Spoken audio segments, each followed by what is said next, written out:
We are in front of the Israeli School, Universal Practical Knowledge, the Philadelphia Division, here at 3226 Cheltenham Avenue in Philadelphia. We're standing in front of the school right now, getting a description of the 12 tribe sign that's been painted by one of the brothers that was in the school: Judah, Benjamin, Levi, Simeon, Zebulun, Ephraim, Manasseh, Gad, Reuben, Naphtali, Asher, and Issachar. Those are the 12 tribes of Israel.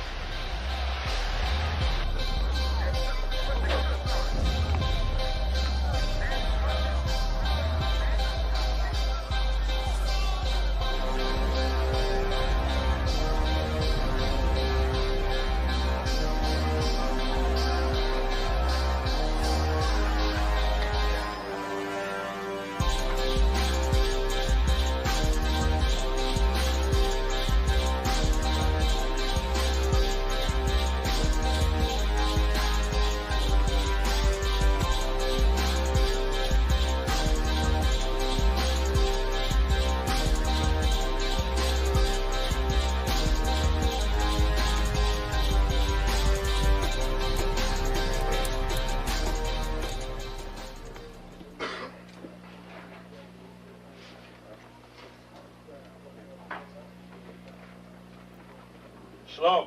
Shalom. You've been waiting for this day, so this day has finally come. A lot of you have been wondering where this knowledge that you've been hearing is coming from, and the powerful truth that you've been hearing, how this was established. Well, we finally were able to arrange for the priests to come down from New York and spend some time with us. And I'd like to introduce them if I can. These are some great brothers. We're very glad to have them with us. We want to make them feel as warm as possible, because this is their work and the extension of their work and what they've laid down some time ago. I'd like to introduce, first of all, priest and Sixth Shield General, 4th in command in the nation of Israel, Lahab. I'd like to salute this brother. Macho! Barak!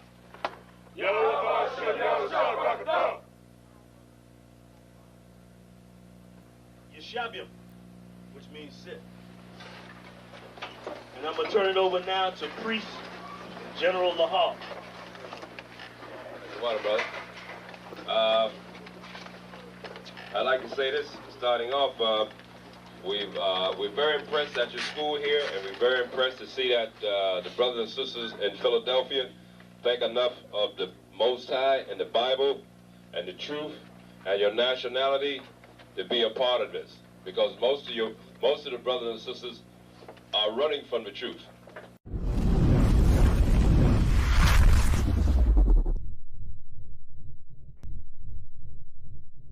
You mean everything to me because I know you mean everything to Christ, and Christ means everything to me. I called on the Lord. I said, that Father, this is real. Will you watch over me? Will you raise them up to be strong? I'm just a man with flesh. This is what you called for in your scriptures. You said they wore studs and fringes, they got it on. You said they will follow the law, they doing it. You said under your house shine, they ought to love one another, and they doing it.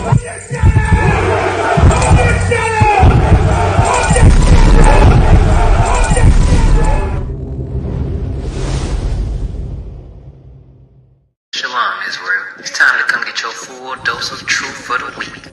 You got Mondays, history class, taught by Officer 500 Shariwan and Officer 500 Ahabawan. 7 to 9 p.m. Eastern Standard Time. Tuesday, you got Word to the Unwise podcast from 6 to 7 p.m. Followed by the main event, Captain and Priest Hadarya Allah, teaching scripture breakdown, the Bible like you never heard it before. 7 to 9 p.m. Eastern Standard. Wednesday, we got Priest and Officer 1000 Awaja teaching you all about the law. Tune in. 7 to 9 p.m. Eastern Standard Time.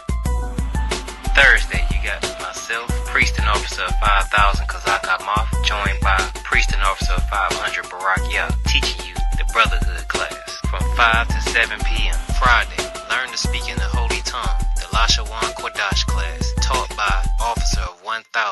Khattab. 7 to 9 p.m. Eastern Standard Time.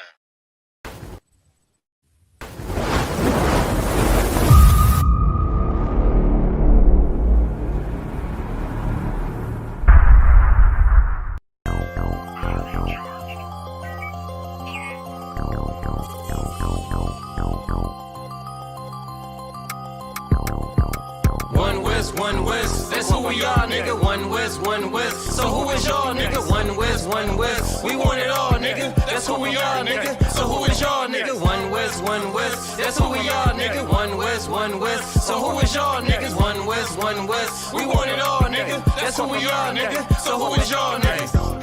UPK soldiers got them killers with me, and I don't fuck with every spot cause it's too iffy. Real motherfucking prophet cause the Lord with me, but don't get that shit twisted, I got Drake's with me.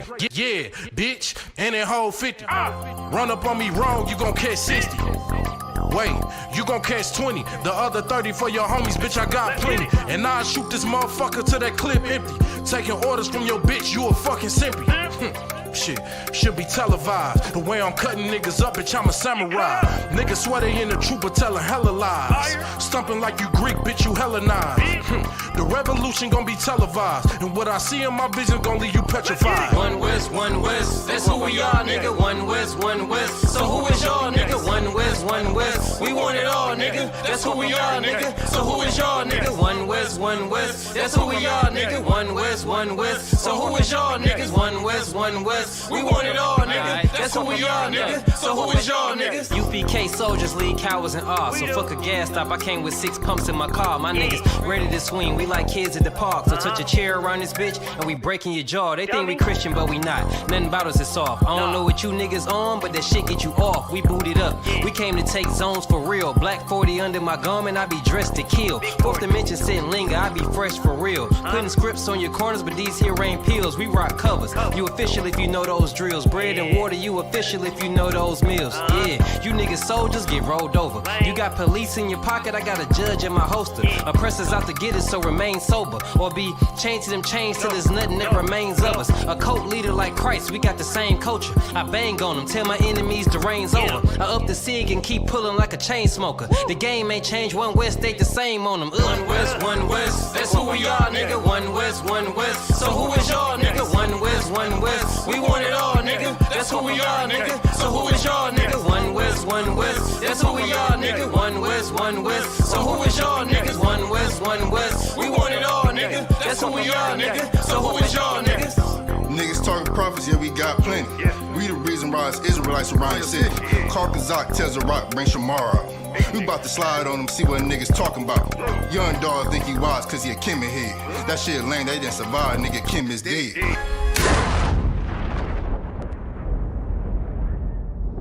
Where I'm from, little nigga, is a dirty game. I pledge allegiance to Yahweh, bitch, I'm UPK. Nigga, let's talk bodies. Set up on your corner, wake up everybody. Big priest, until I'm dead deceased. The mission is complete until you're off the street. So y'all on the internet, stumping down the street. But take the poor and the weak. Touch your sister or a brother, you gon' be sleep.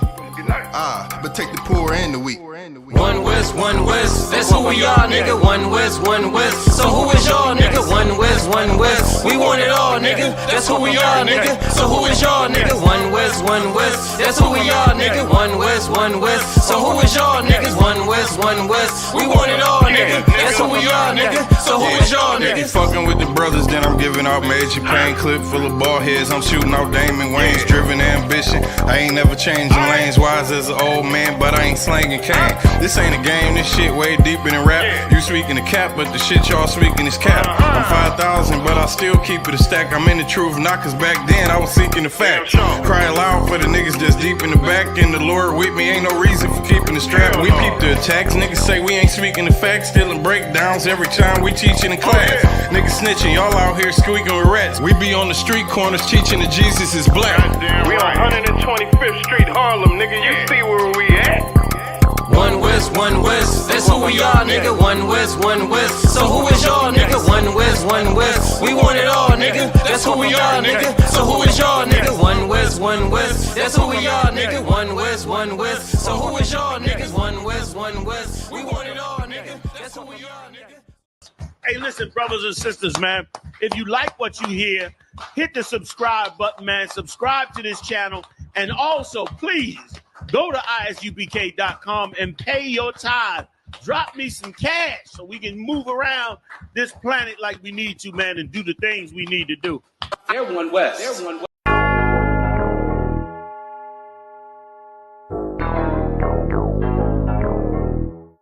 Ironic. You know the truth is the truth, that's all I know.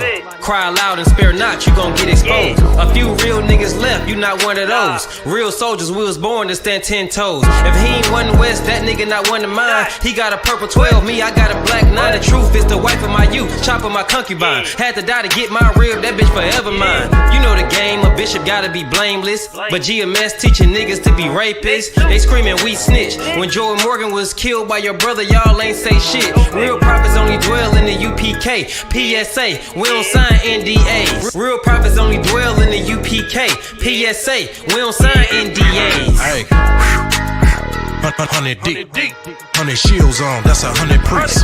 100 boots, that's 200 feet. Tongue like a sword when I fucking speak. Teach you how to fish instead of fucking leech. Stop selling drugs instead of trying to fuck with Meech. Knowledgeable, but I'm rude in my fucking speech. Life is about warfare, not no fucking peace. Hey, bitch, I cry loud when I fucking speak. Make them wait a year before they fuck with me. Turn a street nigga to a fucking priest. Cross a priest, and I promise you forever sleep.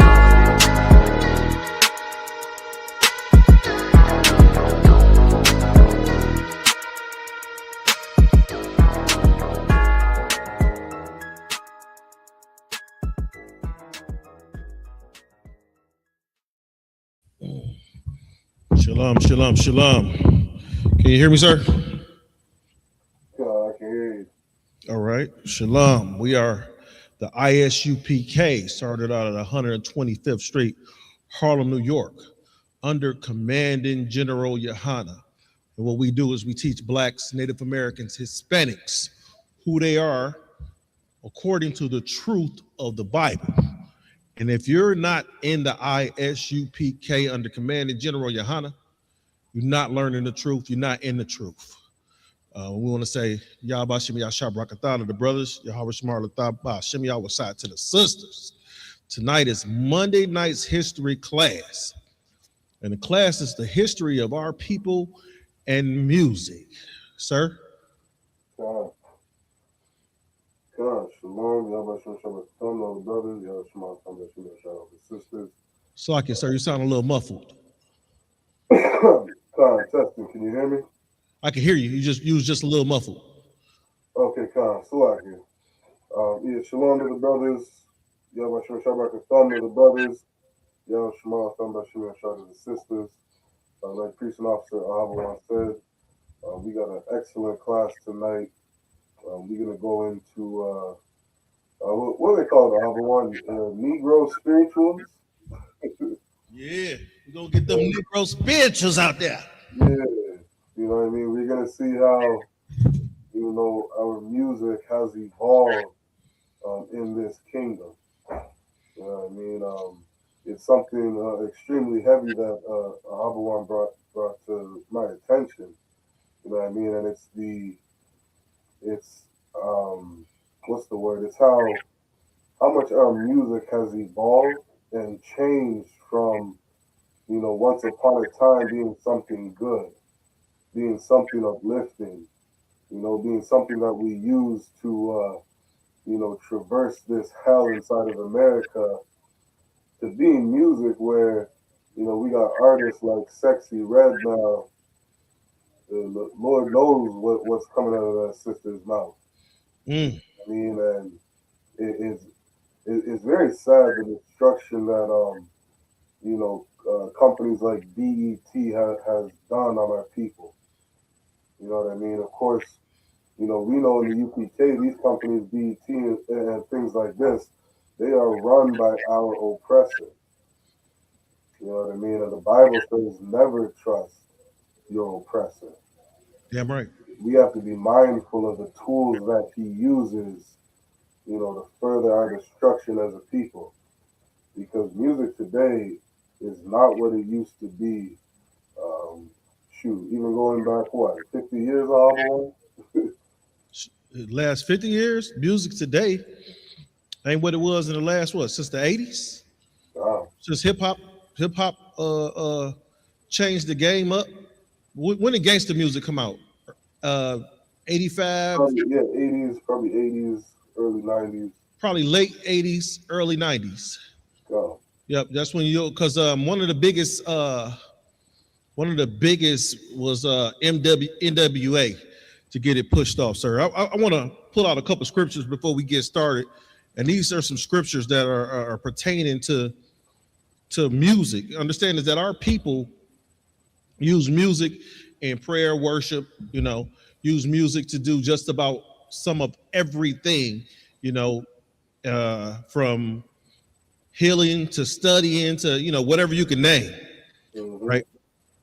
So what I'm gonna bring out, this is First Chronicles 15 and no, let's do Colossians 3:16. It says, let the word of the Lord dwell in you richly, teaching and admonishing one another in all wisdom, singing psalms and hymns and spiritual songs with thankfulness in hearts to God, right? And thankfulness in hearts, Salakia, in your hearts to God, right? So understand we use music not only to uplift ourselves to worship, but we use it to lift up each other, right? You got to understand this. You might be feeling down, and then you hear a certain song come on, and a certain song come on. You all right? Now your mood going up. Understand, music affects moods, right? You hear a nice song with a nice beat, and you're at work, and it gets you going, right? Now you working and you going. Then on the contrary, is that you might hear a song talking about, kill nigga, do this, that, and other thing, and next thing you know, you strapped up angry at your brother because he stepped on your shoe. So music can affect you in multiple different ways, right? I want to pull up something real quick about the effects of music on the brain. Right? You ready? Yeah, go ahead. So it says, this is an AR overview. It says music profoundly affects the brain by activating nearly all the regions, triggering emotion, dopamine release, enhanced cognitive. Slocky, sir. Go ahead. Enhanced cognitive functions like memory, focus, creativity, reducing stress, and even altering brain structure, especially as musical training, which boosts connectivity and improves skills like language and spacious reasoning. It engages sensory, motor, memory, and emotional networks, influencing mood, motivation, and social bonding. And that's a heavy one right there. It experiences social bonding. Understand the reason why that social bonding is so heavy, because what do we see in our community today? Right? What do we see in our community today? We see some, how can I say, some nigga hating niggas. Right? Understand, look at the music that we listen to, right? In today's society. You listen to the Sexy Reds and the City Girls, and now you at the red light twerking on the headlights. Look how our women dress, right? Our women dress according to how they feel, right? I feel sexy today, so for some reason a woman feels sexy and she want to go out naked. That's one thing I never understood, even when I was in the Christian church. I didn't understand how you feel sexy and, you go outside naked. It means that you feel provocative. If you go outside naked, you feel provocative, right? And a lot of these women that go outside provocative, guess what? They probably got a man at the crib. And how many men tell them like, hey, baby, You can't go outside like that. I'm gonna tell my ribs, hey, you can't go outside like that. I don't need you to go outside showing off all your goodies. These is my goodies. Leave my cupcakes, leave my cookies in the drawer at the crib. Some kids watching today, so I have to be politically correct. Right, sir? So understand is that on social bonding, and it says, as a powerful tool for mental well-being and neurological health, right? Think about the cognitive abilities of music. Understand this is that we did a class, Cap did a class a couple weeks ago. He was talking about the effects of weed on the brain. And as much as music affects the cognitive, in a upward and increasing, weed is the complete opposite. Right? It says, as far as your memory and focus, music improves attention, concentration, and memory recall, associated with memory often being very resilient, right? You try to wonder why your kids remember all these songs, right? You wonder why your kids remember all these different tunes, because it's music. It's designed, right? That's it's designed for you to do that. Look at this. Look at your neuroplasticity. It says learning music promotes brain plasticity, helping the brain form new connections, improving spacious reasoning and problem solving, right? With the brain developing to music, it increases your problem solving abilities, right? It increases your reasoning abilities, right? Or it can decrease it. The proof is our young brothers and young sisters right now are getting so upset with one another, right? I remember back in the day, in our days, I'm up a bit age. We get into it with you. We fight, we throw hands. 2-3 days later, guess what? We friends again. That doesn't happen anymore. But the music has changed from the 80s and the 90s when I was growing up to now we in 2025. So the music now is back then we was listening to We All in the Same Gang, self-destruction music, hip-hop that came out that promoted us coming together, right? The scripture tells us to come together, right? With the scriptures telling us to come together, O nation that is not desired, it tells us to come together. Our music that we listen to, and I'm talking about hip-hop in the 80s and the 90s, well, in the early 80s and in some of the end ladies. When did We All in the Same Gang come out? 90 what?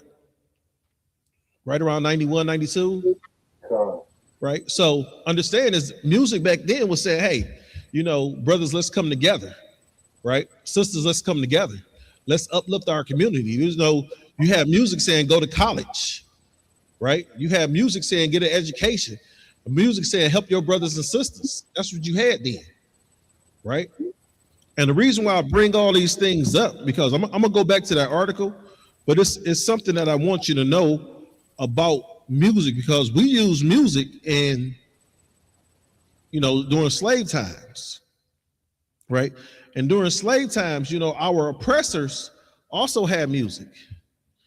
And with them also having music, guess what they did to us?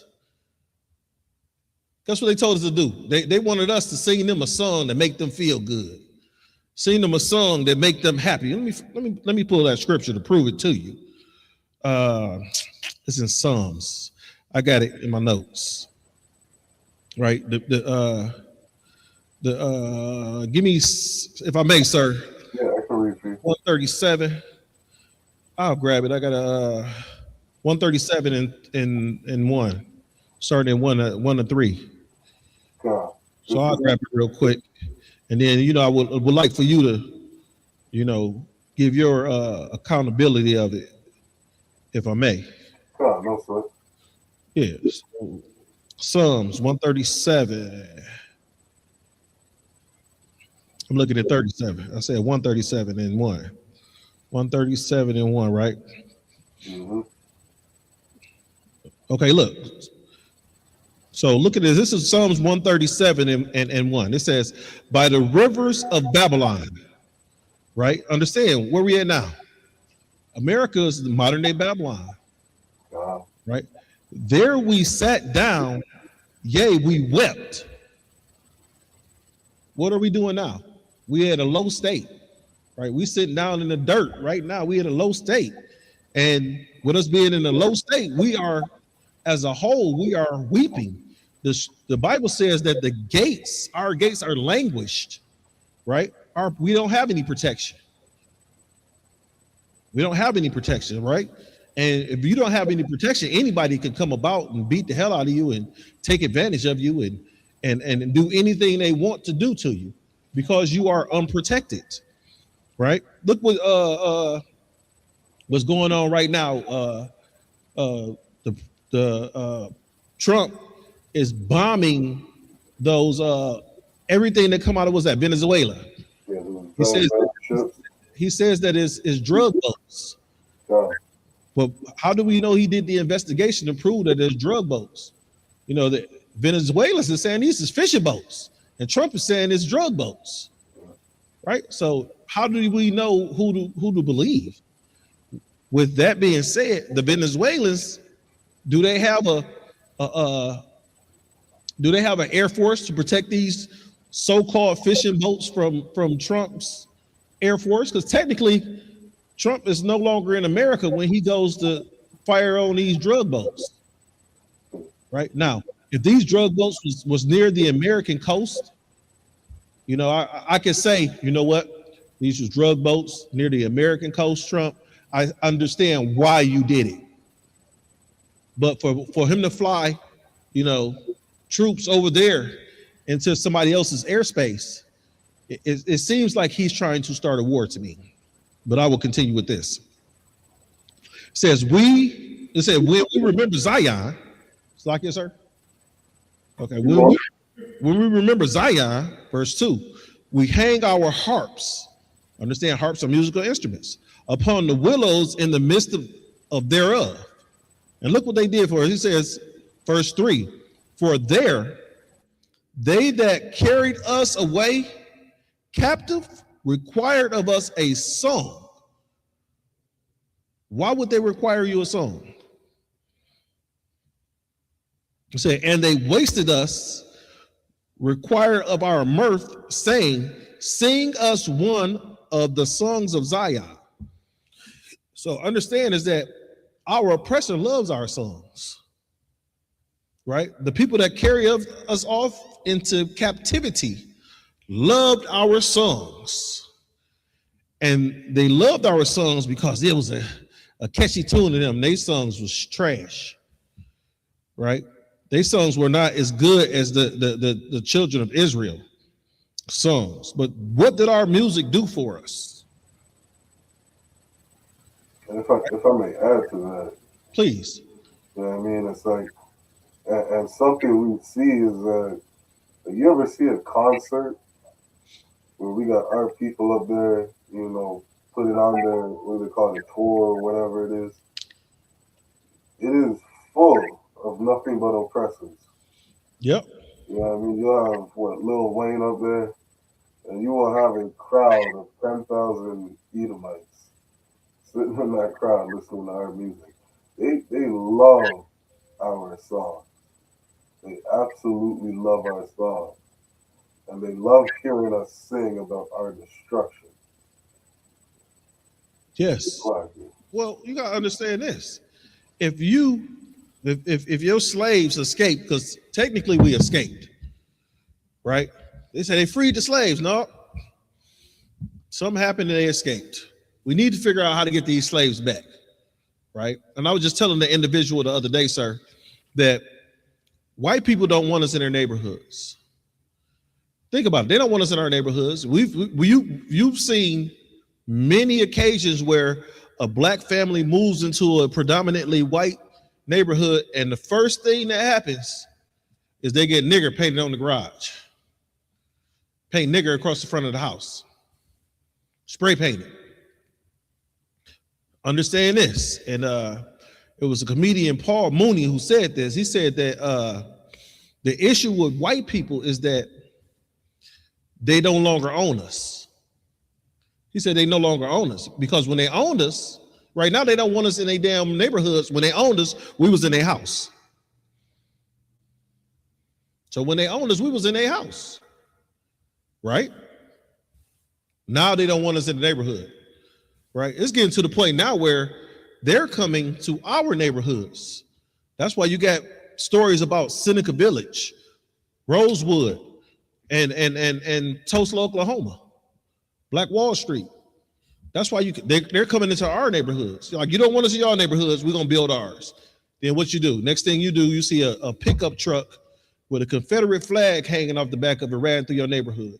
What was that? Cleveland? They just had that the nationalists just marched through a couple of months ago. I'm not sure. It was a city in Ohio. There's always some crazy stuff happening in Ohio. But look, what does music do? What do we use music for? Right?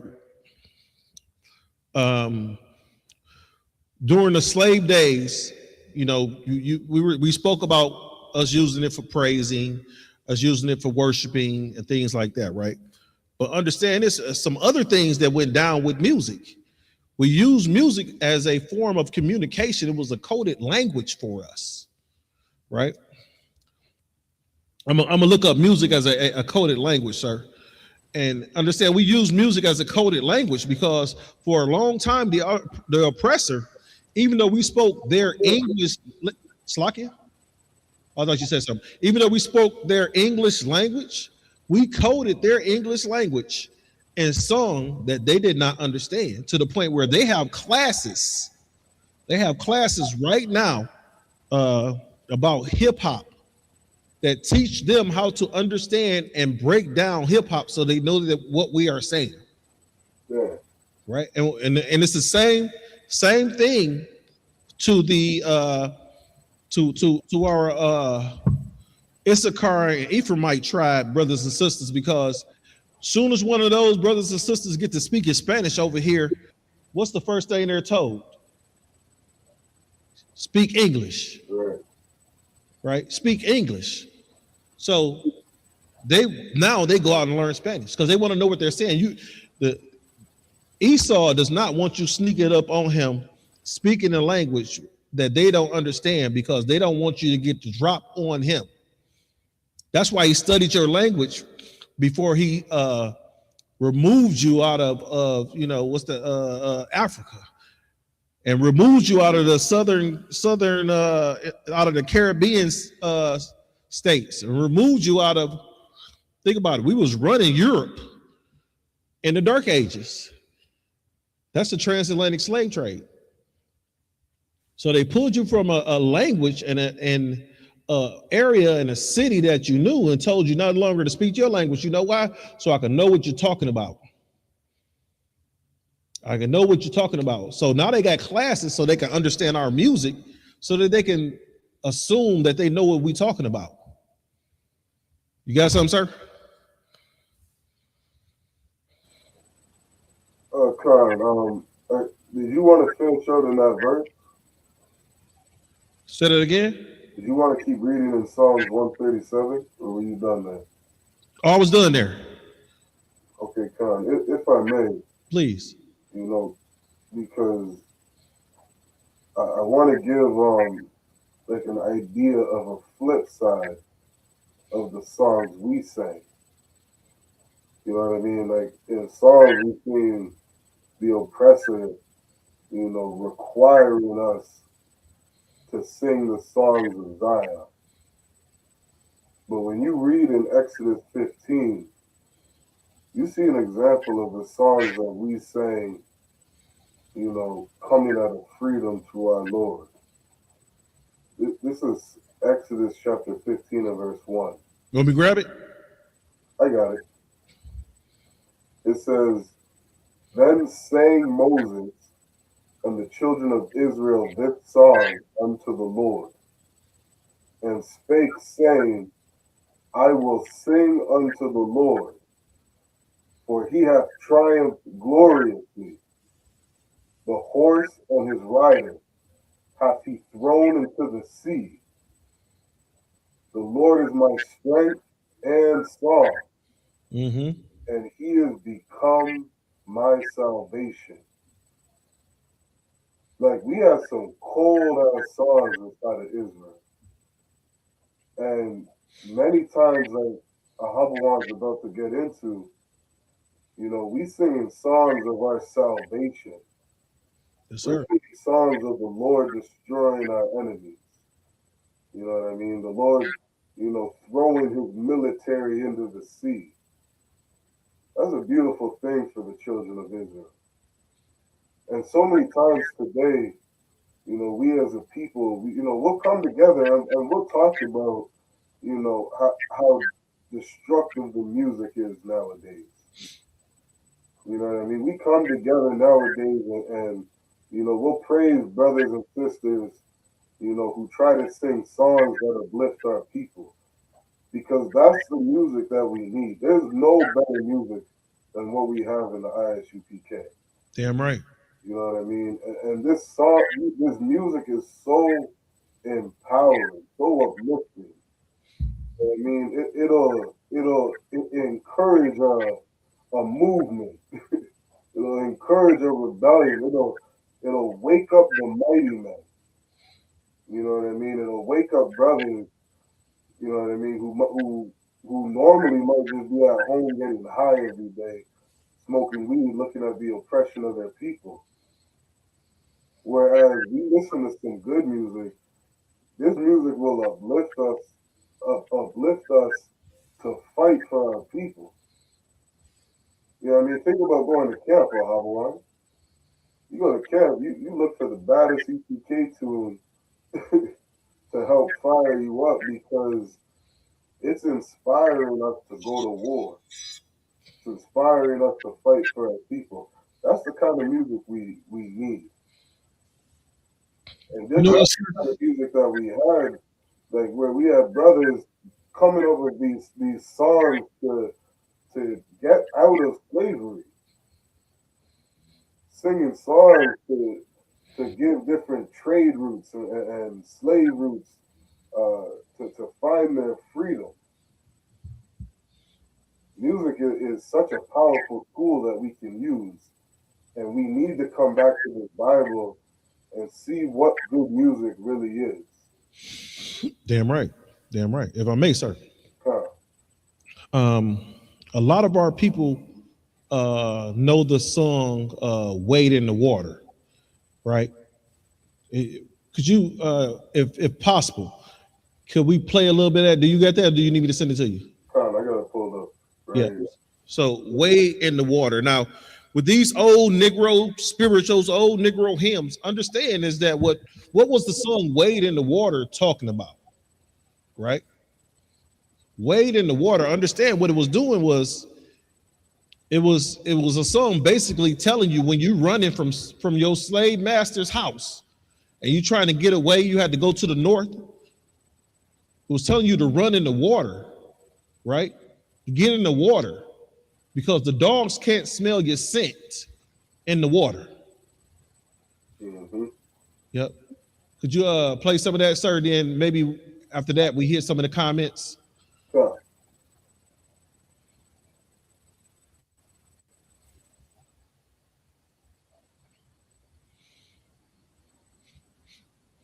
Right. Understand when we spoke earlier that some of these songs were that we used during slavery, right? It was work songs, and these were navigation songs and warning songs. This is what our music did. It navigated our people. It warned our people. It didn't tell us to destroy our people like the music that we hear today. Please go ahead, sir. In the water, wade in the water, children, wade in the water. God's gonna trouble the water. See that band all dressed in white. God's gonna trouble the water. The leader looks like the Israelites. Pause that right there, sir. So understand during slavery, we knew when we coming over into slavery, we knew who we are. He said the leader looked like what? The Israelites. The leader looked like the Israelites. So it didn't say the leader looked like the Christian, the pastor, right? Continue, please, sir. On the trouble, the water. Ooh, wade in the water. Oh, wade in the water, children, wade in the water. God is gonna trouble. God's gonna trouble the water. Oh, see that band all dressed in red. God's gonna trouble the water. Ooh, it looks like the band that Moses led. God's gonna trouble the water. Understand this is that it's telling our people about different notation that's being placed out in the that's being looked about. It's giving them warning signs, right? The first one was white, the second one is red. It's giving us warning signs, and it's telling us to follow these warning signs, right? In the music. Now, our oppressors think we just sing it, because think about this: they're in the field at the time, they're picking cotton, and our oppressors just hear one of them old tunes like we just read in Psalms 137. They want to hear one of those old Negro spiritual songs, not knowing that we're using this, our music is coded, and we're using this music to do what? Tell our people how we're going to escape and run from their ass right up under their nose. Please, sir, could you continue?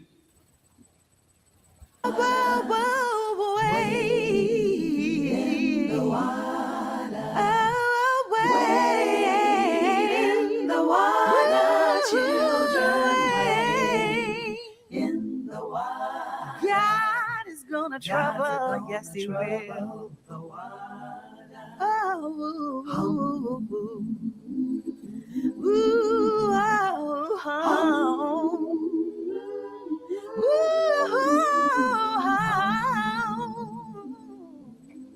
God is gonna trouble. God's gonna trouble the water. There's healing in the water, yeah. The water. Deliverance in the water. Listen to the ad-libs. Deliverance in the water. My God is gonna trouble the So we're going to take this waterway, and we're going to use this waterway to escape our oppression. You got something, sir? No, not sure. Say not yet. But that's how we communicated, right? That's how we used to navigate. That's how we used to speak to one another in song and in code, so that we could go ahead and escape this oppression, right? Because we thought that, okay, with us communicating to one another, we were linking up, we're going to go, right? They had songs to tell you which day of the week, what time that folk were going to escape, that folk were going to leave. Right now, one of my favorite movies, sir, that I have to bring up, that I really, really, really think you should go see, is Django.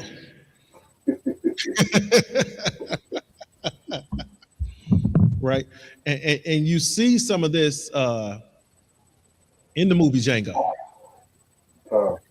You see some of this in I really didn't like movies like I didn't really like Roots. 12 Years a Slave. It's another movie about a brother that was free, and then they kidnapped him and put him in slavery. He was in slavery for 12 years, right? But you see how they use these Negro spirituals in those movies, and then those to escape the dogs, right? And escape the oppressors and the slave, what they call the slave catchers. Let's see, who we got checking in, sir? I got it. We got Nasaga Bar, Carolyn Rasville, Maria, Aisha Bana, and Princess Noah. We're just checking in. No questions, no comments. Hey, before you, go ahead. No, Kyle. Yeah, everybody just checking in. Just checking. Make sure you like, share, and subscribe this class. Let's get them algorithms up so we can reach our people. Like, share, and subscribe. It just take you a couple taps. You know, share it to all your friends. Share it to all your families. We got some family members on here that need to hear this word. Right? I had a individual in my family when I told them about them hanging up Christmas lights and stuff like that. This individual said, "I just like to celebrate." I said, "Well, you know, God has holidays that you can celebrate, but I like to celebrate everything." I was like everything. She said, "If it was a KKK day, I'll celebrate that." And I said, "Hang that black ass from a tree."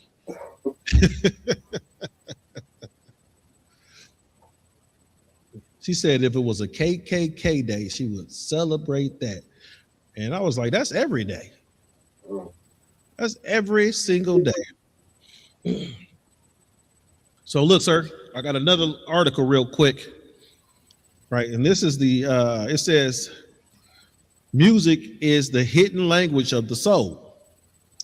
It says the phrase music is the hidden language of the soul means music communicates deeply, emotionally, memories, and experience beyond words, connecting directly to an inner self, offers healing, solace, and a sense of universal belonging by bypassing logic and reaching our core being. Now, there are people who have a tough time communicating, right?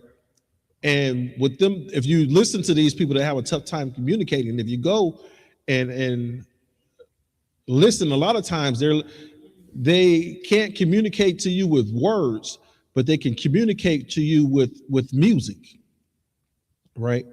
When they communicate to you with the music, they're using this music to say what they want to say because they don't know how to express those words. And right here it says emotional expression. So music conveys feelings like joy, sadness, and love that words often can't articulate, acting as an emotional outlet and escape. So sometimes when you know, this is another thing, you know, being a brother in the UPK, you have to learn is that sometimes your rib or your husband, you know, may not, you know, ladies, your husband may not be able to say exactly what he want to say, and he put a song on, right? She may not be able to say exactly what she want to say, and she put a song on, and that song will express how she is feeling, understanding, or the words she might want to say. She might want to praise you, and she don't know how to do that. So she put a song on about, you know, I don't know. There ain't too many songs that praise black men now that's made by women. You know, back in the day, you used to hear a lot of them, right? So she might put on one of those songs, you know, I'm a King or something by T.I. Right? So, you know, there's a young lady by the name of Shirley Pepsi Riley, and she wrote a song called Thanks for My Child, right? And it was expressing how, you know, she was thankful to God for blessing her with a child. We read multiple stories in the Bible where these women are barren, right? And with them being barren, they go and pray. Samuel's mother was barren, and she prayed and prayed and prayed, and the Lord blessed her with Samuel, right? And she told Samuel, she told the prophet at the time, "Hey, if the Lord bless me with a child, I'm gonna dedicate this child. What's she say? I'm gonna lend this child to the Lord." That's in 1 Samuel. You mind if I pull that, sir? Go ahead. Right, that's 1 Samuel.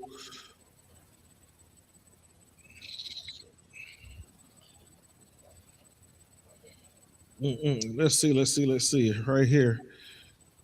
Went up to the Lord.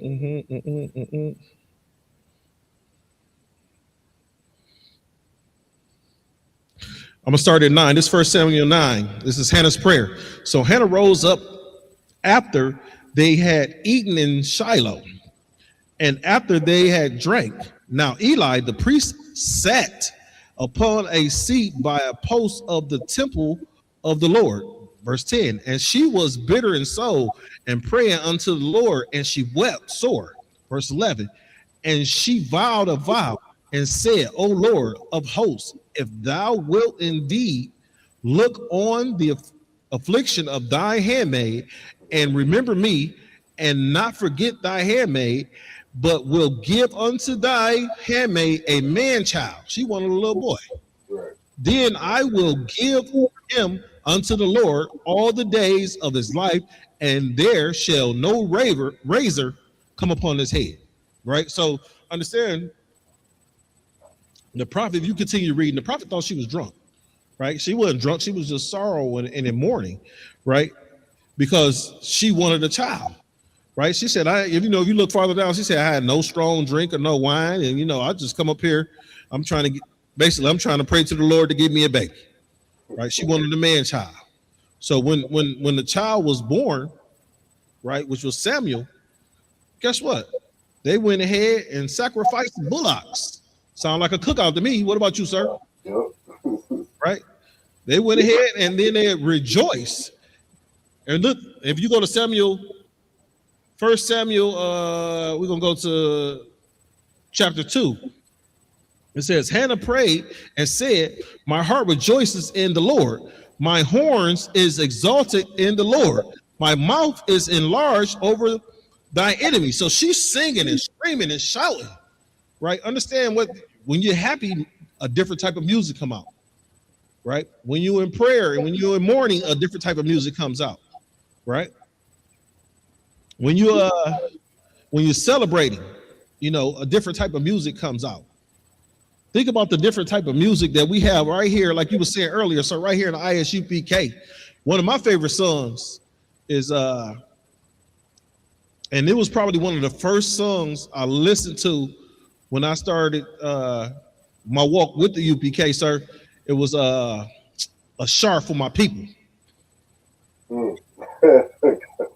If look, Israel, we got to play this song. You got to hear this. If you ain't heard it, you got to hear it. So, I sent it to you.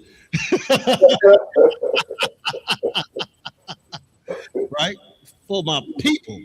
And you have to listen to this song, because this is one of the songs that when I go to camp, I'm gonna listen to some Captain Cod, I'm gonna listen to some Zarak, I'm gonna listen to some Quadash, I'm gonna listen to some Kazak, I'm gonna listen to some Barakia, I'm gonna listen to them, right? I'm listening to some a bunch of different stuff, but this song right here, I'm gonna listen to this song, and when I first pull off, and this is gonna be the last song I want to listen to, right when I'm unloading for the campsite, right? And Baba Kashai, if I may, sir, could you please play the song? You play that, Audrey? Yeah, just play a little bit. Yeah, they don't need to hear much. Play about 30, 40 seconds. Give me a minute. Yeah, so you gotta understand is that music gets us in a different type of mood. You could be down and listen to some uplifting music and it'll lift you up. Like the Christian church is profound about listen. It was an article that Cap brought out. I wish I could have brought that article out about how they understand how music affects people, and it puts you in a certain type of mood, and they use that type of music and those type of chords to reach into a person and pocket. The Christian church uses music to reach into your pocket.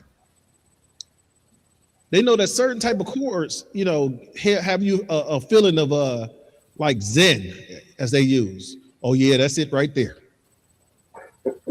Now, Israel, this is what I want y'all to do. Y'all gotta understand is that we're talking about the history of music and our people, right? And this is some of the songs, like when brothers is ready to go to war, we have to listen to some songs music that's gonna prepare us for war, because we have to get out. We're not about to listen to some song about what's that? Jodeci, Forever My Lady, and we about to go to war. Yeah, we gonna listen to that, baby girl. I'm gonna listen to that when it's me and you. You know, but right now I'm going to war. You got the kids at home. I'm going to war. So since I'm going to war, I gotta pop it on. And if I can add one thing, you know, and we're not going to war against our own people. Damn right. You know what I mean? Like, we're not putting on music that's just talking about killing each other or slacking, unaliving each other. You know, a black man unaliving another black man or Hispanic man. Like you really got to understand the music that they have out there nowadays. You know what I mean? It's so diabolical. But this music right here, this will change the nation. Damn right. Let me play this. Yeah, this for my people. This for my people. This for my people. Yeah, this for my people. This for my people. If I may, the first thing he's warning you about when this song first comes on, he said, "This for my people. This ain't for nobody else. This song ain't for this Bible ain't for nobody else, right? Understand these classes that we teach ain't for nobody else. This for my people. Now, we want other people to go ahead, like and share it. You know, look at it. We don't mind, but this for my people." Continue, please, sir. This for my people. Yeah, this for my people. Fuck the white man, fuck the white man, fuck the white man, fuck the white man, fuck the white man, fuck the white man, fuck the white man, fuck the white man. Paid about the Spanish, did a whole lot of damage. Shit was outlandish, banks got branded. Split up all the families, then shipped across the Atlantic. So many died from the famine. Threw the dead bodies overboard, sharks ate them like salmon. I know you can't stand it. What is he explaining in this song? Anybody know what he explaining in this song? He's explaining some of the things that went on during the transatlantic slave trade, while those ships were out there on the ocean, what was going on, right? And when we hear this, it's like, damn, that's what they did to us. I got to go out here and blaze today. I got to blaze. What did he say? He said that, you know, people jumped overboard, you know.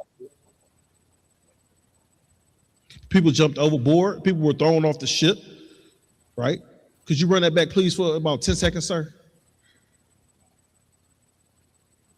Listen to what he's saying. Split up, did a whole lot of damage. Shit was outlandish, banks got branded. Split up all the families, then shipped across the Atlantic. So many died from the famine. Threw the dead bodies overboard, sharks ate them like salmon. I know you can't stand it. I speak the truth, goddammit. Big business got managed, dig it double back. Came to pick up all the blacks. We'll speed up our back, we never got to relax. Pretend to set us free, but then you double back without a crack. The type of game that you play, hey, to keep it real, I ain't going for it. Beat a couple court cases, had a warrant for it. Told my mama if I ever did time, I'ma raise up the whole yard. Had my lawyer like, oh Lord, district attorney added more charges. No problem, I ain't tripping. Thumbing through the scriptures. Muhammad said the Lord with you, boy. He said, Muhammad said the Lord with you. Right? Understand this is that he's speaking about some of the things that he went through. He told his mama, he said, hey, if I got to go sit down, I'm going to raise up the whole yard. Then if you listen to it, he said, he talked to General Muhammad, got counsel from General Muhammad. Muhammad said, the Lord with you, boy, that's a small issue. Right? So understand, he made this song after all that, sir. I know you got something.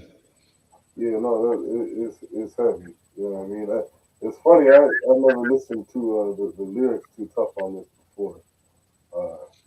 I just love the chorus.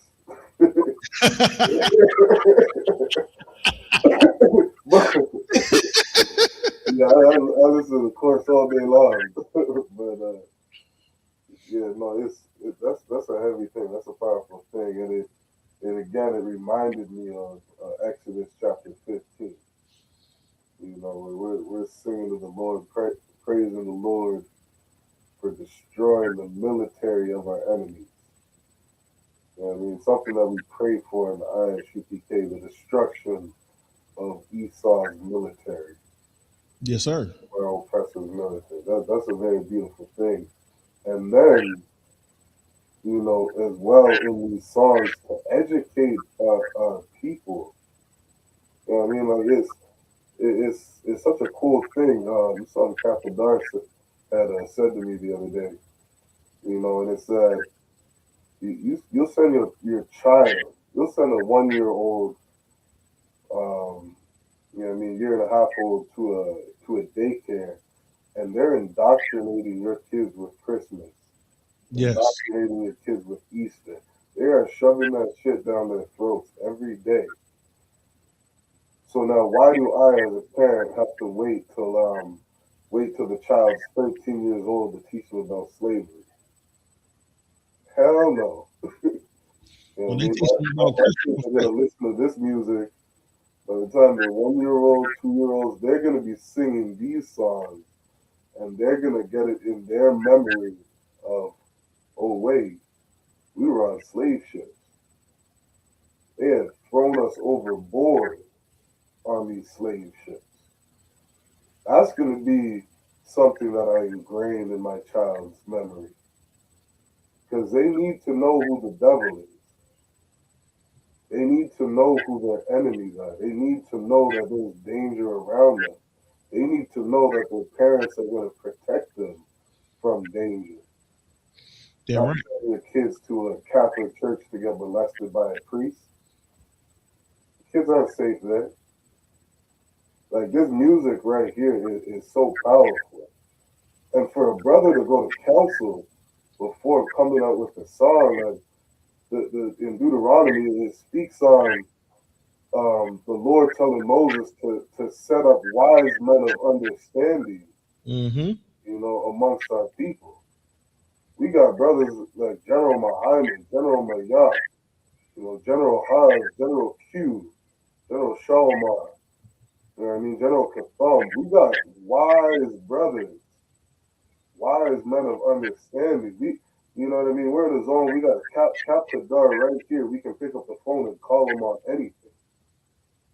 You could call up Captain Hadar. You could call up Captain Akkad. Yeah. Think about this. Captain Akkad was just sitting right there the other day. Right? You could call up Captain Hadar Yala. You know, think about the powerful men that we could call up. You could call up Laban, right? You could call up, you know, I done mentioned some of the brothers already, and they putting out music, right? Any brother you can call up Captain Mawquad, and here in Chicago right now. He'll give you the coldest bars. Yes. You know what I mean? You call Cap Hadar and say, hey, Slacky Cap, I need a couple bars for this. Cap gonna be like, okay, well. So. Yep, just lost the tablet. Should have charged it. Yeah, I mean, but really, like this counsel that we get, you know, to then go and put, you know, just an ounce of that wisdom in some music, man, that would help our nation. Hey, this for my people. Right? What did Christ say? Christ said, "This for my people," right? And let me pull the scripture up because people don't understand when I tell them, Christ said, "This for my people." I'm gonna go to Matthew real quick. What was it 15? Matthew 15. I think it's 15 to 24. Yep. This is what Christ said. Christ said, "This for my people." This is Matthew chapter 15 and verse 24. Right? This is what this brother right here, just that song said, "This for my people."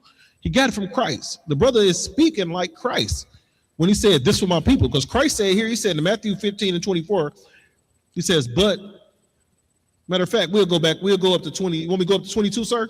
And get some content behind it? You got it. All right.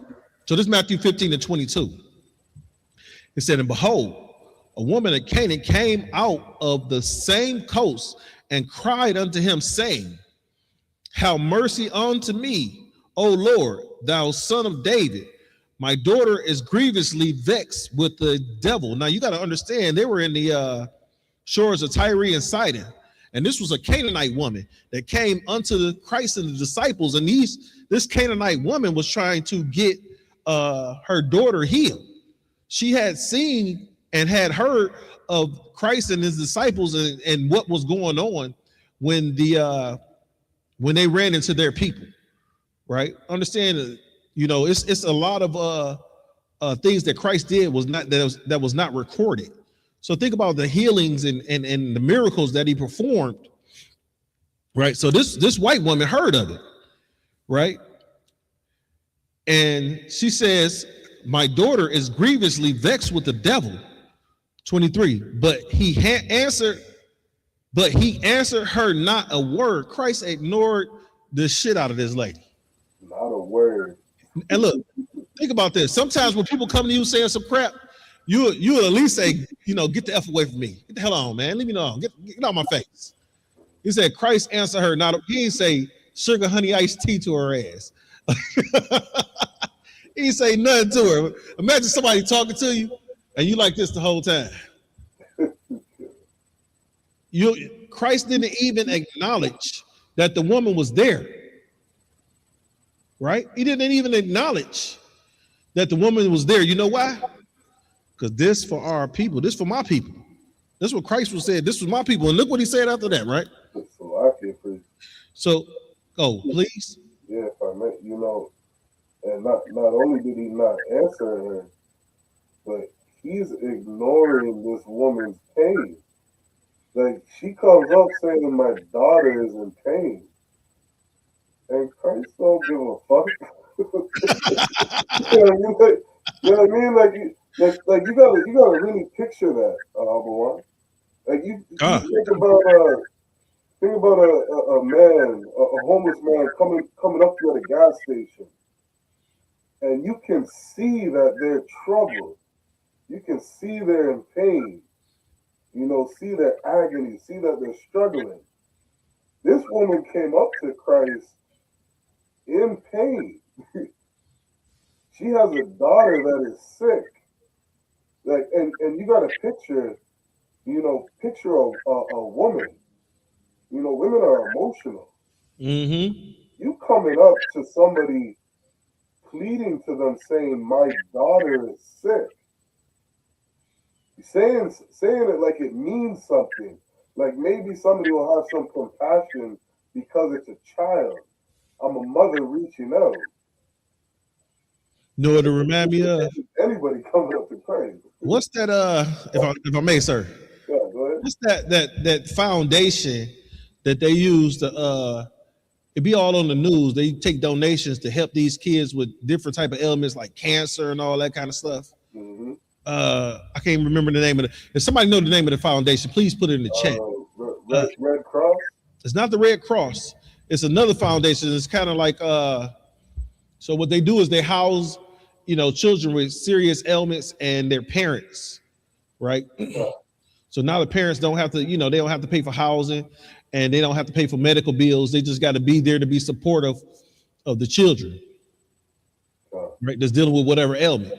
So imagine she's saying my daughter is grievously vexed with the devil, right? Just say whatever ailment she's dealing with, right? Now you have the power of this organization to help and heal, and you don't even acknowledge it. Yeah, oh, you can do this because think about it. She's saying, "Oh, son of David," right? My Lord, son of David. She's like, they understand that. She understands who he is. She understands the power and the authority that he has, right? And he ignored. You know what that reminds me of? What's going on right here in the black community right now, where Donald Trump knows what's going on in the community. He knows that he can send some finances down here to fix some of these things that's going on. Look at the schools. You can't have school books and the kids ain't got tissues in the school.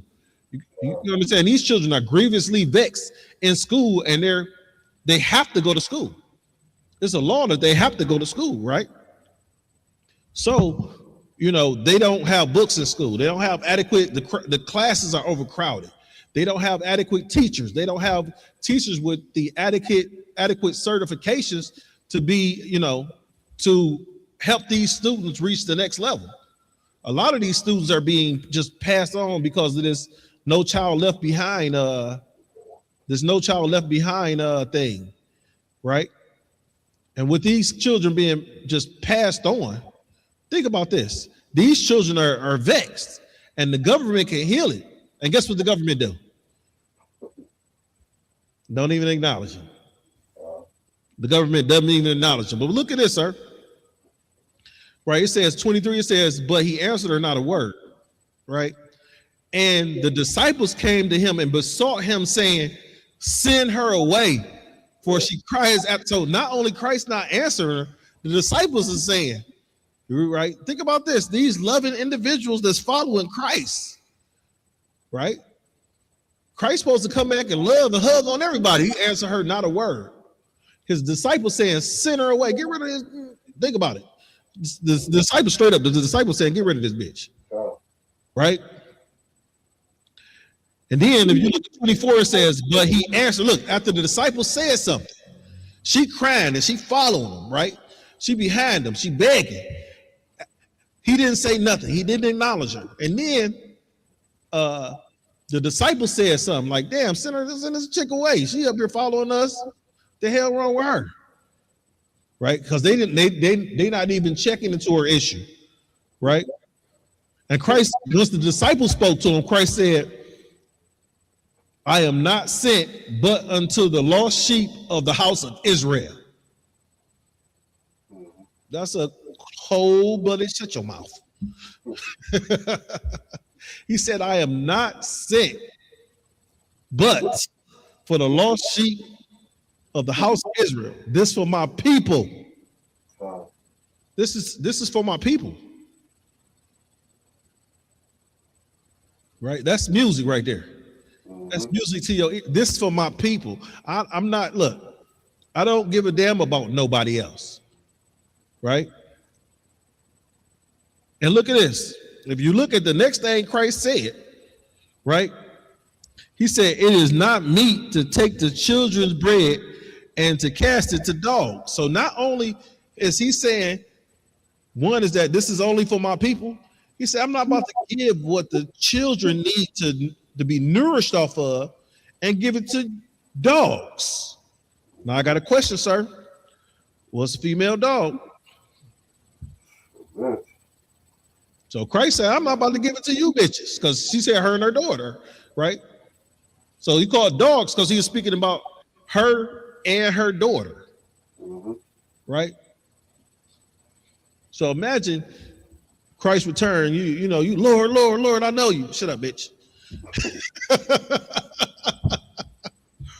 Let's keep this going, sir. So I'd like to add just one more part to this, please. And it's such a beautiful thing to be, you know, a child of God, to be Black, Hispanic, or Indigenous. Like you imagine a child standing beside Christ as he's saying this, and you sitting there hungry as hell. You're sitting there, you're sick, your family's sick. Your nation is destroyed because of the Romans and the Greeks. Mm-hmm. All these people around you oppressing your people. And this white lady comes up to Christ, begging Christ for something. Meanwhile, you got the disciples and the children sitting right beside Christ. And Christ is like, nah, this ain't for you. You know how good that must feel? This ain't for you. You know what I mean? Like you got some real ailments as a nation. And instead of Christ, you know, giving out this portion to another nation, he's like, no, let me take care of my people. They need it. They need me. That's why I'm here. You know what that is, sir? Think about this. You over in Windsor, right? So you got neighbors that's, you know, they not in the UPK, And on top of that, they not a part of the 12 tribes, right? And imagine your children is dealing with, you know, whatever they're dealing with. You know, your children hungry, right? There's a famine going on. Your children hungry. You got just enough food. Matter of fact, you may have more than enough food to feed your family, because now, you know, hey, y'all come in the house. Come in the house. That's what you do. Come in the house. Once y'all come in the house, y'all go in, eat, you know, have y'all fair share, right? Then y'all go back outside to, you know, and play, right? So now the kids is back outside playing. They're seeing your kids is getting fat. Their kids is shrinking. They say, oh, sorry, why? Let us get some food, because, you know, we know you got food because your kids ain't losing weight. We know you got food because your kids' hair ain't falling out. Your kids ain't got the rice belly. You know what the rice belly is, right? The rice belly is when if you ever watch those Feed the Little Africans when the fly be walking across their eye in the commercial, or watch those commercials, they feed them rice and they be skinny as hell and their bellies be big as fuck, right? But they got beer bellies, right? Yeah. So they looking like that. Your kids walking around here healthy because, you know, you listen to Commanding General Yohana and you done stored your food up. You know, we got food boxes here in the ISUPK. Look, we have food boxes down here in the ISUPK, right? So guess what? Our people gonna eat, right? We have gardens, farms. Think about the things we have right here in the ISUPK. We got gardens, we got farms, you know. We got sisters and brothers that can make everything from clothes in the house to build cars, right? You got brothers that can make different type of fuels. You got brothers that's engineers and architects. You got sisters that's engineers and lawyers and architects. Think about the doctors and the nurses. Think about the skill set we have right here in the ISUPK. All we have to do is what the scripture says and just come together if something was to attack this nation, right? We come together, our kids is going to be running around enjoying themselves and having fat, full bellies. And you know what's going to happen? Some Edomite and some, what's that? What's the ones, the East Indians? Elamites, the Edomite or Elamites, you know, one of them going to come up and, you know, because they holy cow ain't working no more because, you know, we done ate that motherfucker. Like, this is a holy cow. Eat it. You what? Look, the cow is holy. No, the cow is steak, nigga. Like, right? He don't want to eat the cow. So now he don't want to eat the cow. His family and them died because his family has passed away because he didn't want to eat the cow. You know what we gonna do? Well, since he don't want to eat this cow, it's gonna be a Shariwan house, and it's gonna be steak on the table. It's gonna be some roast. It's gonna be some oxtails. Right. So, sir, it was another song. Right. You know, speaking of songs, like I said, we use songs for, you know, warnings. You know, you got wade in the water. You got another song, Swing Low, Sweet Chariots. I know you're familiar with that one. I didn't pull that one up.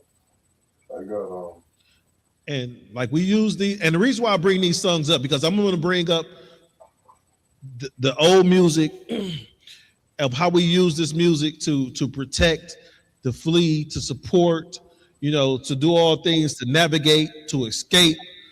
We used it for faith, freedom, spirituality. We used all these songs for that, right? And these songs were helping us, you know, deal with the pain of being in this oppression, right? And now I'm going to bring up the songs that we, you know, that's going on now that we listening to, and look how, and do a comparison of how these songs destroy us when the songs used to uplift us. The music we sang used to uplift us. Now the music is destroying us. And you can see our community, not just the economic, but health-wise, spiritually, educationally, you can see that trend run with the music that we listen to. You got that song, sir? Give me 1 second. Yeah, so we're understand is this song was like, you know, swing low, sweet chariots. So what are the chariots? Well, your government calls them UFOs. They call them unidentified objects, or what they call them, UAPs now, sir? They call them UAPs. So with your government calling these chariots UFOs or UAPs, let me pull up a scripture that understands that shows you that we've always known that that the chariots were to come back. We're going to come back and collect us. Let me see. Hold on. Wait. I got to find them. We've always known that the Lord is going to send for us. Think about it. The Lord is going to send for us with chariots, right? What they call UFOs. And the reason why the government wants to keep that UFO away from you, because he don't want you to look in these scriptures and see UFOs in this scripture. Because what happens if you see UFOs in the scripture?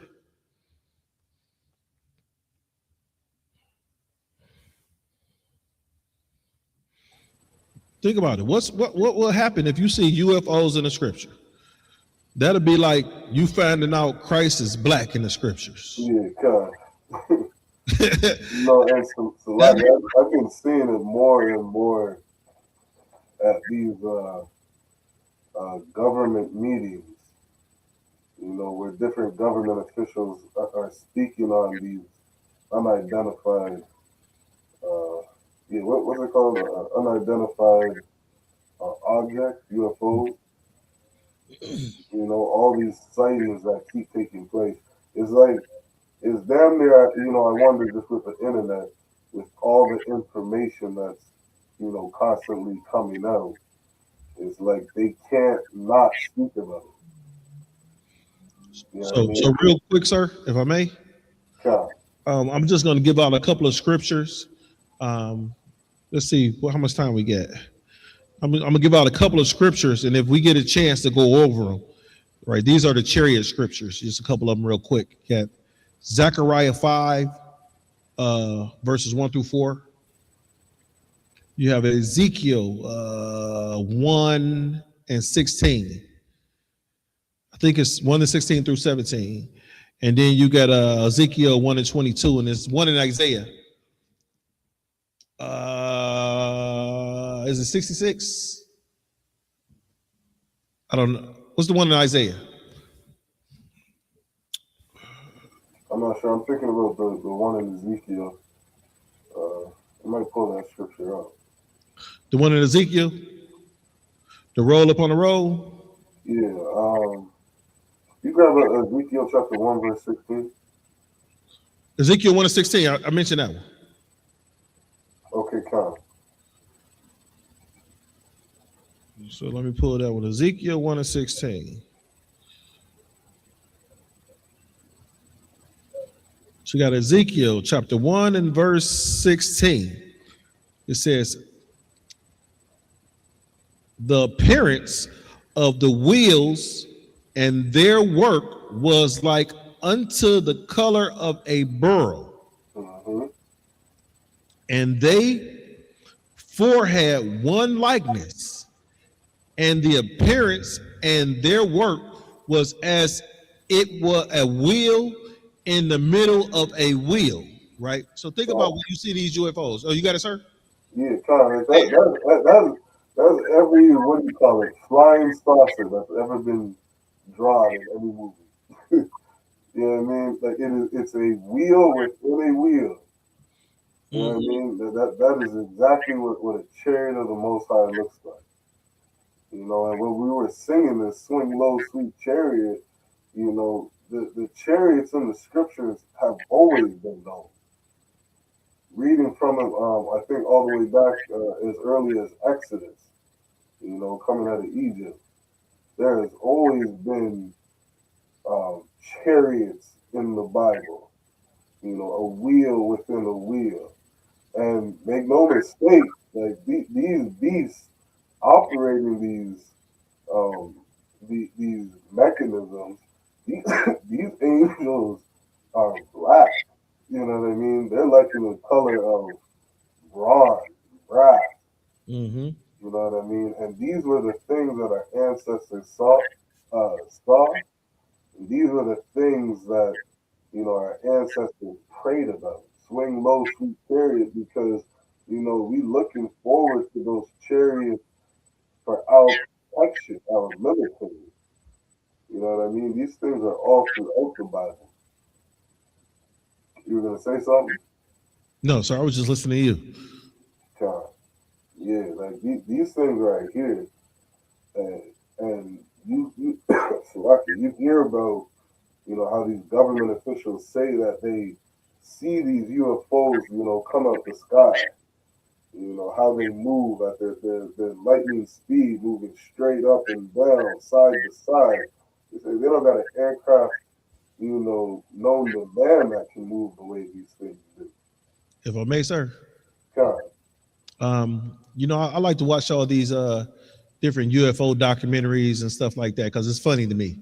Because not one time, except in one documentary, have they spoke about the they always tell you there's little green men in these damn things, right? Now, there was a documentary that speaks about a ship landing on a chariot landing on a military base, and they landed on this military base, and they said black men came out of this ship. It looked like black men that was like 6'5", 6'8", and they said that these men had the look in their eyes as if they had never been conquered. Imagine the look a person have to have in their demeanor that you say, oh shit, this person has never been conquered. This person, you know, this being has never been conquered. This being has never been oppressed. And the look, petrified and terrified. You know, this is an Esau documentary, so you know, I don't know how true or false it may be, right? But I've heard it on different sources and different accounts, so I kind of believe that it's true.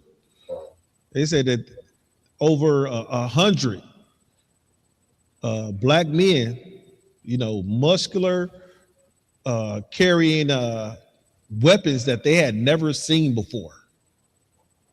And they had the look in their eyes as if they had never been conquered. I could see if I could find that video if you would like to. Yeah, send that to me if you could. That's heavy. Yeah, I mean, this isn't a topic I ever get too much into. You know what I mean? And there was one time I was at home. I mean, this is a personal thing. You know, and I saw some things in the sky, and I'm watching it move. You know, you can tell the vehicle has lights on it or whatever, and I'm watching this thing move, and I'm like, what is that? You know what I mean? And whether it was a helicopter, some, you know, military jet, or whether it was a UFO from the Most High, either way, that is something that is glorious to look forward to. I mean, it's something. It's almost like you ever picture like being in trouble or maybe you're about to get jumped. Say you're walking down an alley, and you see five men kind of scoping you out, and you take a wrong turn down the wrong street, and then you're like, shit. You're thinking in your head like, oh, I just fucked up. I came down the wrong road. And all of a sudden, it's like Big Brother pulls up, you know, in a vehicle, and all of a sudden, you know you're safe. You know there's safety. That's what those UFOs are to blacks, Hispanics, and indigenous. You know what I mean? That's what those UFOs are to a spiritual man. To know that one day you got, you know, what is it, 2 million angels gonna crack the sky at a moment's notice and destroy your oppressor. Like, that is a powerful army that we have on our side, Alpha. You know, and those chairs really are a beautiful thing.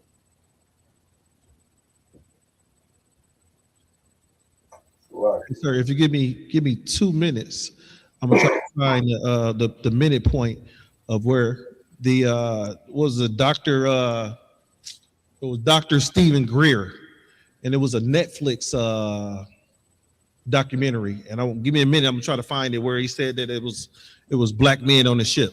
Give me a second. No, sir. I'm gonna play the song while we're waiting. You know, we can always go back, go over it, but I'm gonna play this song while we wait. Well, it's I'm gonna send you the video, and we go to the 1 minute mark, like the 1 minute and 15 second mark. Sure. Right. So, you know, we spoke about, our people sang about these, you know, chariots, which our government misidentifies them as unidentified flying objects. Think about it. Everything about the black man is always mis or unidentified, right? Your origin started in slavery, misidentified, right? The black man is dangerous, misidentified. The black man is a horrible father, misidentified. You know what I'm saying? The white man either, you know, doesn't see you or he misidentifies you to the point where to them, if a black man has a Subway sandwich, it looks like a gun.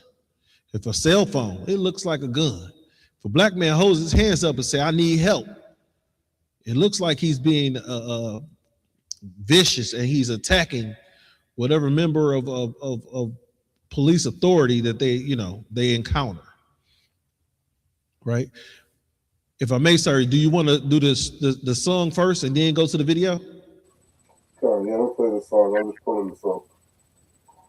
Okay, yeah, you can play the song. I could talk through the song while it's playing. Sure. Swing low, sweet chariot,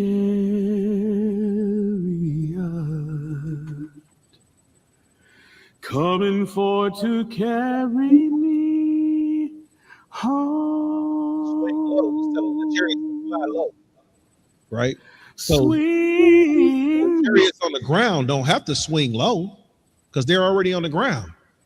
So they're talking about, you know, what the government misidentifies as a flying saucer, right? Swing low so I can hop on this saucer. So we knew that these chariots were going to deliver our people up out of destruction and oppression. Can you put the play? Continue, please, sir.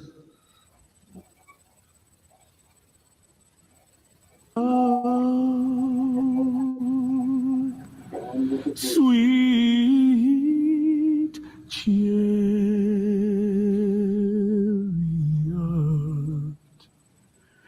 coming for to carry me home. I looked over Jordan, and what did I see? Look over Jordan. So you looking over Jordan, looking over a body of water. When you look, if anybody in Detroit and Windsor, when you look over a body of water, what do you see? You see the body of water, but you also see the sky. So this song doesn't say this chariot came out the water. It came out the sky. Go ahead, please, sir. To carry me home,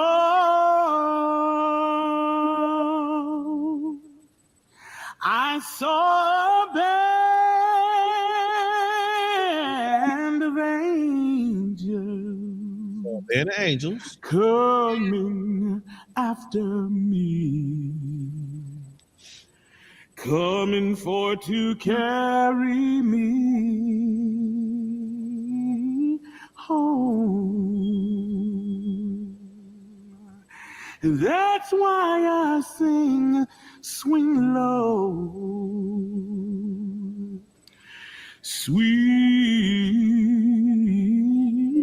chariot,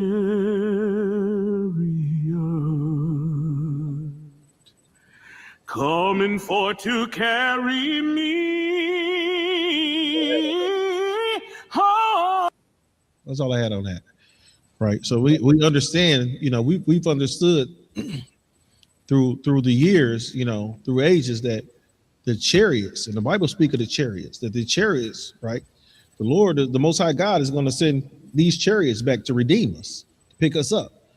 Now, the next video that we're going to show you is a documentary that was on Netflix. The interview with what's that punk name? Vad, whatever his name is. He interviewed Dr. Stephen Greer, and Dr. Stephen Greer he works for the government as their UFO specialists, right? Why would you need a UFO specialist if these chariots don't exist? Right. So if you go to like the minute 10 mark, sir.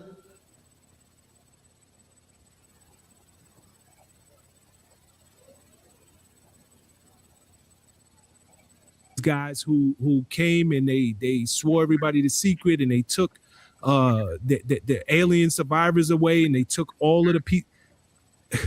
If you can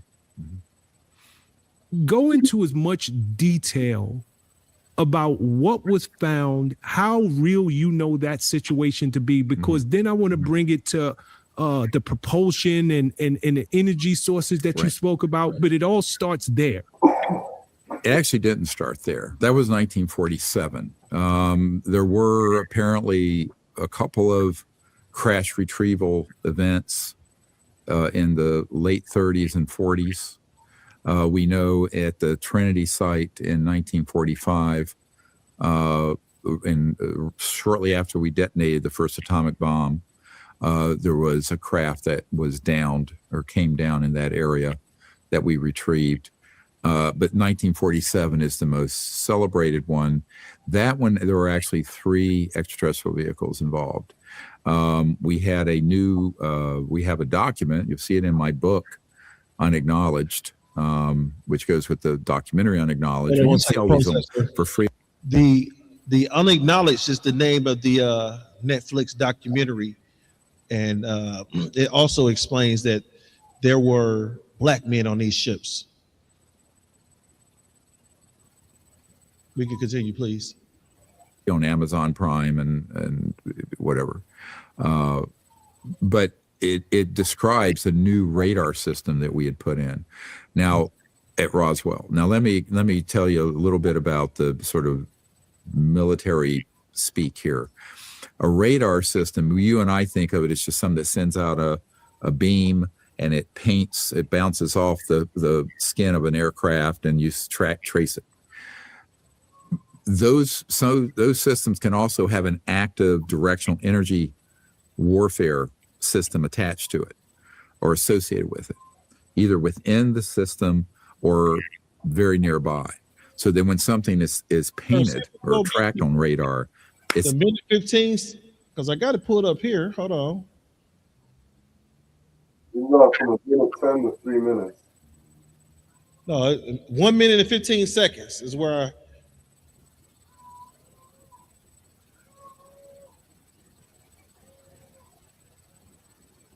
Secret, and they took the alien survivors away, and they took all of the people. If you can go into as much detail about what was found, how real that situation to be, because then I want to bring it to the propulsion and the energy sources that you spoke about, but it all starts. I almost had the wrong minute mark. So I got to find it again. Just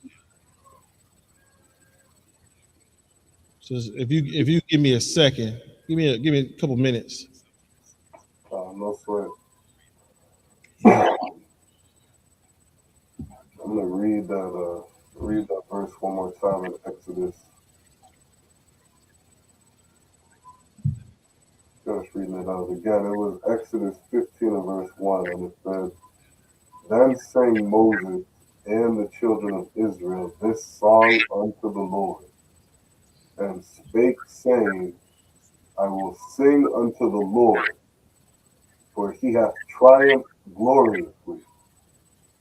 You know what I mean? What does it look like to triumph gloriously? Those chariots coming out of the sky. Those angels coming out of the sky and destroying our oppressor. It says, the horse and his rider hath he thrown into the sea. Who threw the horse and the rider into the sea? You know what I mean? There's a scripture that says, you know, that the Most High doesn't get off his throne. You know, all the Most High has to do is give an order. And an angel is going to go and fulfill that order. That's how the Most High operates. Those chariots came out the sky. Those angels came out the sky, and they protected us. That was a beautiful song unto the Lord. Verse 2 says, the Lord is my strength and song. You know, those are the things that we got to sing as a people. You know, the Lord is my strength and my song. It's not singing to, you know, some white Jesus that's going to come out the sky and hug everybody. We're singing to the Lord, you know, for our protection. We're praying for the Lord's army to protect us and destroy our enemies. It says, and he has become my salvation. That's what salvation has always been all throughout the Bible. Not only is salvation a beautiful song, but salvation is something that a people who are put into captivity need. To be saved from the hands that hate us, like it says in the book of Luke chapter 1, verse 7. To be saved from those that hate us. That's a beautiful song right there. It says, he is my God, and I will prepare him an habitation. My Father is God, and I will exalt him. The Lord is a man of war. Damn right. The Lord is his name. That's who the Most High is. Most High is a man of war. He is a man. He is masculine, has a masculine spirit. Like Christ said, he's a father. A good father protects his children. A good father goes to war for his children. Goes to war for his family. You understand? Like, sing low, sweet, sweet chariot. Good night. I don't think people, and that's what does it say? That war between the Most High and Satan, it lasted from like the blink of an eye. A lightning bolt went off and the war was done. Because 2 million chariots, 2 million angels coming up the sky to fight for us. These devils don't have a chance. Damn right.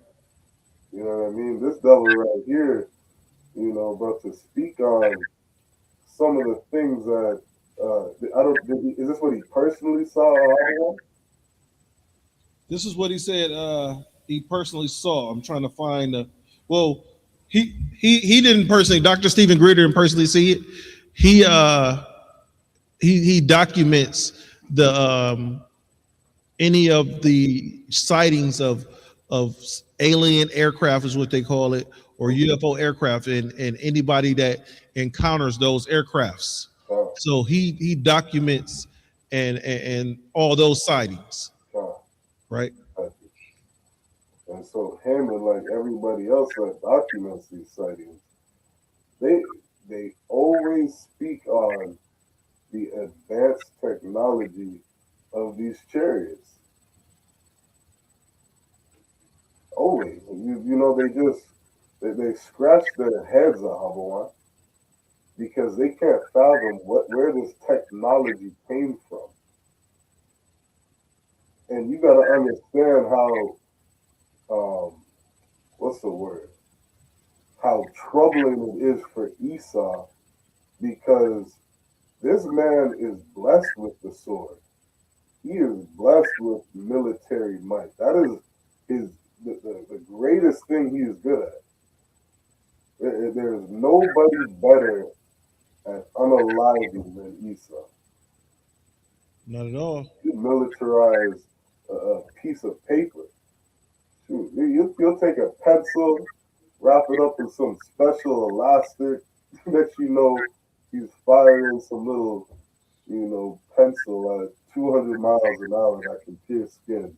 You know what I mean? And take you out in the throat. You know what I mean? Like, he will weaponize anything. So for this man to look at this, these chariots, these UFOs, and just be in awe of the things that they're capable of doing,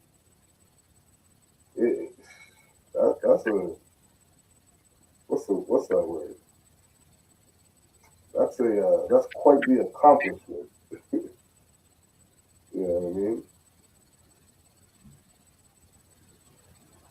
Yeah, so like you almost got that? Yeah, I'm about to send it to you right now. Oh, we got a different video? I got it, but I don't have the minute marker of it. But the video is only like 3 minutes long, so we can check it out real quick.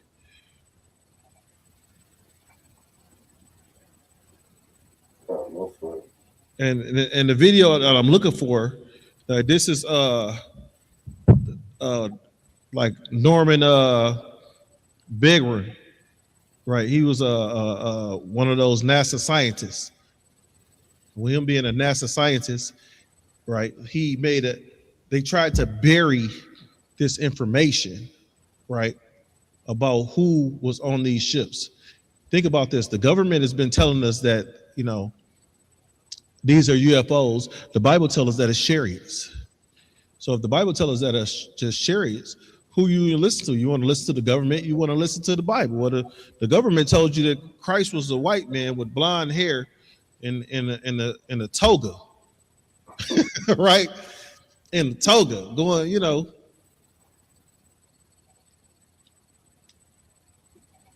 right? So who do you believe, the Bible or the government? Right. So if I may, sir, you said that these guys were black people that were 7 feet tall.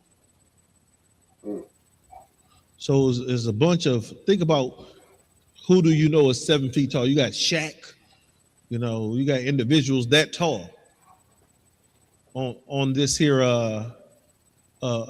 chariot.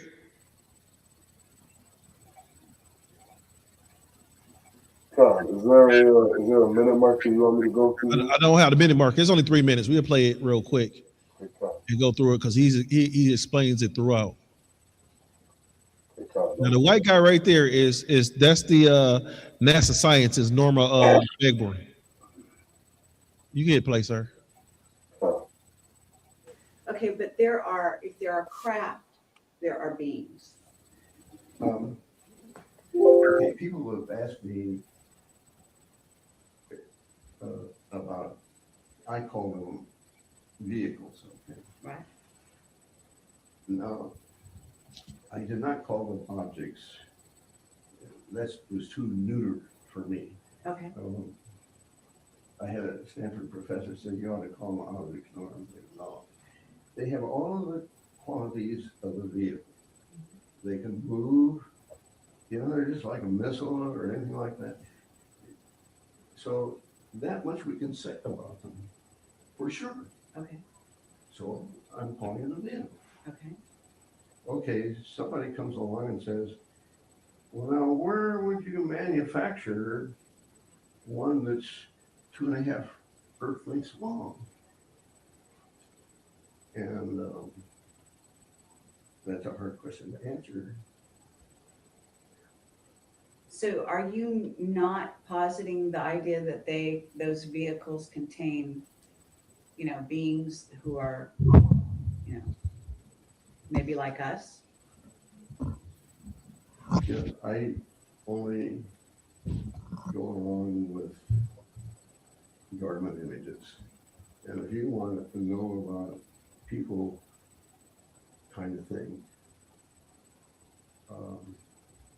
there is the ship that picked up the Voyager capsule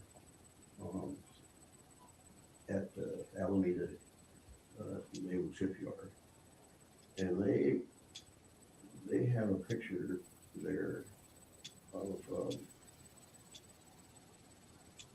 I think it's the Apollo flight that Bugs and Neil were on. But anyway, there is one image there that shows black people getting off. Yeah. What you say, sir? You hear that part? Yeah, run that back just 1 second. I mean, a couple of seconds so we can hear how he described these individuals. He straight up said black people. Yeah. But anyway, there is one image there that shows black people getting off. Well, there's what people getting off? So people with That shows black people getting off. That shows black people getting off. So my question is this, sir. Pause it right there for a second before we listen to the rest of the video. Why would an Edomite say that they're black people getting off these chariots? Right? Understanding, if you look at this, she's asking them questions. This video is buried. Right? This video was buried.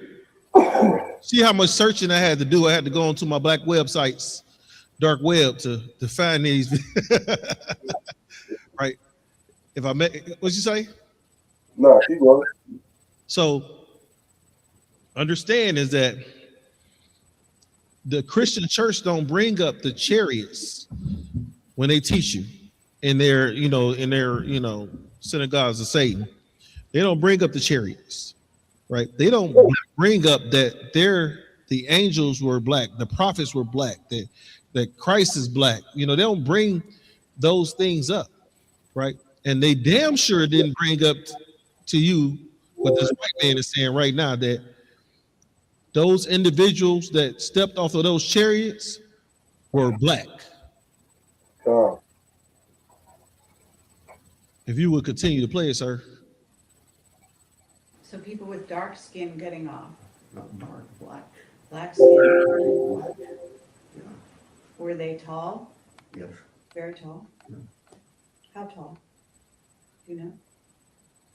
Well, they got out the doorway. I don't know how high that is. Black people. You look like she was getting turned on, huh, boy? Now you notice that, sir. You notice that he don't know that he's being recorded.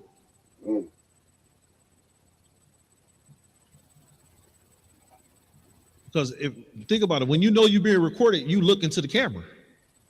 Yeah. He has to look into the camera at one time, right? And I think she's sneaking, trying to record this information, because now, like, she glanced over at the camera, and they zoomed in at him.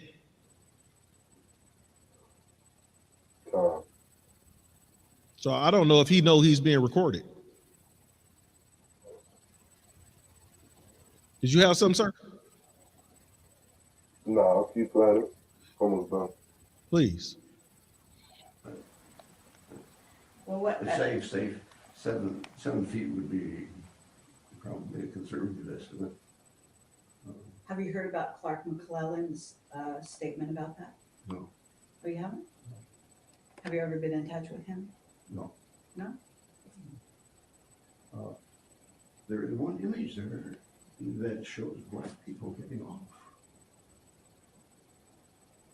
So people with dark skin getting off. Not dark, black. Black skin. Really black. Yeah. Were they tall? Yes. Very tall? Yeah. How tall?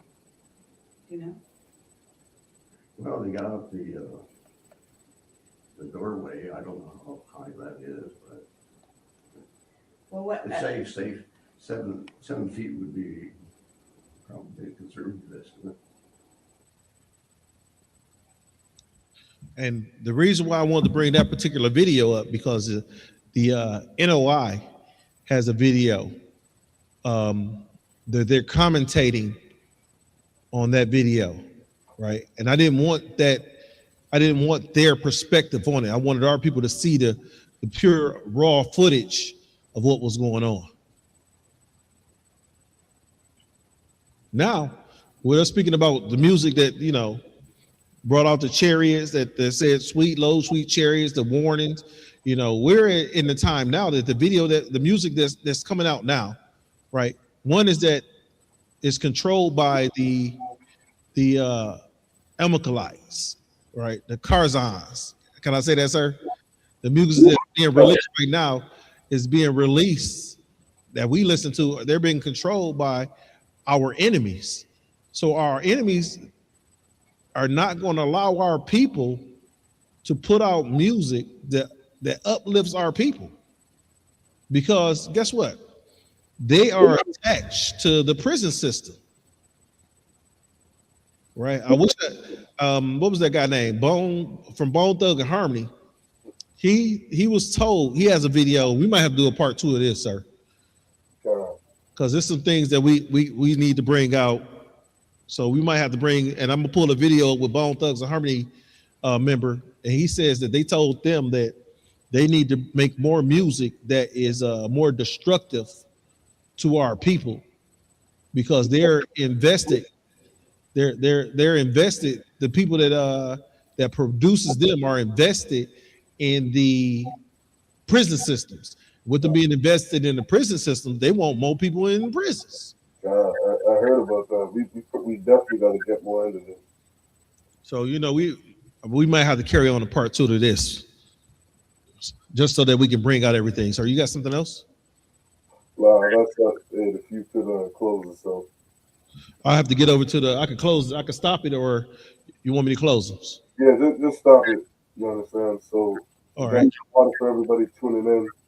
All right. Make sure you hit that like button. It's so important. All right. Make sure you like, share, subscribe, share these classes. All right. There's another Monday night history class. The water for everybody in the chat who tuned in, who dropped a comment. We appreciate you coming in and supporting this truth. All right. So with that, to the brothers, I'm going to say Shalom, Yahweh Shabbat, and to all the sisters, Yahweh Shalom, Yahweh Shai. The water for tuning in, Israel. We're out. All right. Shalom.